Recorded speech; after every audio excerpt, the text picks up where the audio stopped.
Hello guys, welcome back to Trading for Beginners, and in this video I am going to talk about how can you filter inappropriate products by enabling the safety.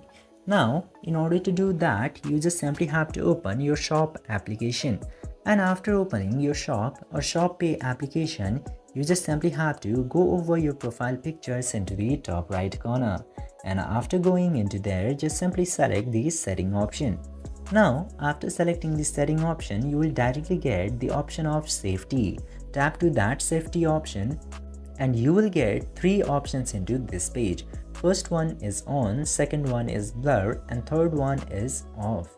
Now, if your page will show any explicit products, if you have this set at off, your ShopPay will show that explicit product to you.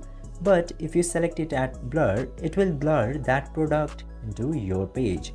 Otherwise, if you select this on, it will never show that product into your page at first place. Just simply select it according to your preference, and if you'd like to make your shop page safe for your children's and your work, you can select this blur or on option. Just simply select it and your ShopPay will be safe from those type of products. I hope this video was helpful for you. If yes, don't forget to like, share and subscribe to the channel to never miss another update. Thank you for watching the video.